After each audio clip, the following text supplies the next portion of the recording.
দীর্ঘ ৪ মাস চিকিৎসা শেষে যুক্তরাজ্যের লন্ডন থেকে দেশে ফিরেছেন বিএনপির চেয়ারপারসন ও ৩ বারের সাবেক প্রধানমন্ত্রী বেগম খালেদা জিয়া। তার ফেরাকে ঘিরে রাজধানীর শাহজালাল আন্তর্জাতিক বিমানবন্দর ও আশপাশের এলাকায় দেখা গেছে বিপুল সংখ্যক দলীয় নেতাকর্মী ও সমর্থকদের উপস্থিতি। মঙ্গলবার ৬ মে সকাল 10:30টার দিকে কাতারের রাজপরিবারের বিশেষ ফ্লাইটে ঢাকার শাহজালাল আন্তর্জাতিক বিমানবন্দরে অবতরণ করেন তিনি। বিমানটি নামার সঙ্গে সঙ্গে উল্লাসে ফেটে পড়েন সেখানে উপস্থিত নেতাকর্মীরা। বিমানবন্দর থেকে গুলশানের বাসভবন ফিরোজা পর্যন্ত সড়ক জুড়ে বিএনপির নেতাকর্মীরা তাকে স্বাগত জানানোর জন্য অবস্থান নেন। কারো হাতে দলীয় পতাকা, কারো হাতে জাতীয় পতাকা, আবার কেউ হাতে রেখেছিলেন খালেদা জিয়ার ছবি ও ব্যানার। বাদ্যযন্ত্রের তালে নেচে গেয়ে নেতাকর্মীরা তাকে অভ্যর্থনা জানান। বিপুল ভিড়ের কারণে বিমানবন্দর থেকে মূল সড়কে পৌঁছাতে খালেদা জিয়ার গাড়ি বহরের সময় লাগে প্রায় ১ ঘণ্টা।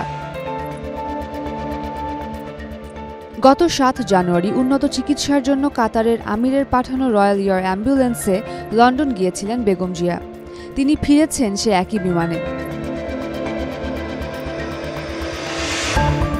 ছাত্র জনতার অভ্যুত্থানে ৫ আগস্ট শেখ হাসিনার পতনের পরের দিনই তার সাজা মওকুফ করেন রাষ্ট্রপতি।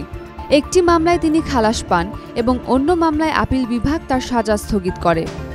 এর আগে জিয়া অরফানেজ ট্রাস্ট দুর্নীতি মামলায় তিনি ৫ বছরের সাজায় দণ্ডিত হয়ে পুরান ঢাকার কেন্দ্রীয় কারাগারে বন্দী ছিলেন।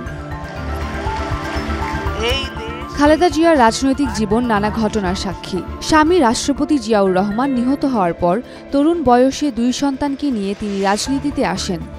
এক পর্যায়ে বিএনপির হাল ধরেন এবং এরশাদের সামরিক শাসনের বিরুদ্ধে আপোষহীন ভূমিকা পালন করেন। তিনি ১৯৯১ সালে প্রথমবার প্রধানমন্ত্রী নির্বাচিত হন জামায়াতে ইসলামের সমর্থনে। পরে ১৯৯৬ সালে ও ২০০১ সালে পুনরায় ক্ষমতায় আসেন। ৫টি সংসদ নির্বাচনে ২৩টি আসনে প্রতিদ্বন্দ্বিতা করে সবগুলোতেই জয়ী হওয়ার বিরল রেকর্ড তার দখলে। ২০০৭ সালের ৩ সেপ্টেম্বর সেনা সমর্থিত তত্ত্বাবধায়ক সরকারের আমলে তাকে গ্রেফতার করা হয়। কারাবাসের সময় তাকে বিদেশে পাঠানোর চেষ্টা করা হলেও তিনি তা প্রত্যাখ্যান করেন। ২০১০ সালে আওয়ামী লীগ সরকার ক্ষমতায় আসার পর তাকে ক্যান্টনমেন্টের বাসভবন থেকে উচ্ছেদ করা হয়। খালেদা জিয়ার অভিযোগ, বল প্রয়োগে তাকে বাসা থেকে বের করে দেয়া হয়। দেশে ফিরে আসার পর বিএনপি নেতাকর্মীরা আশাবাদী যে খালেদা জিয়ার উপস্থিতি রাজনৈতিক প্রেক্ষাপটে নতুন গতি আনবে। Umme Rumman Kranti, Daily Sun. For more updates, follow us on Facebook, subscribe our YouTube channel, get the latest update on www.daily-sun.com.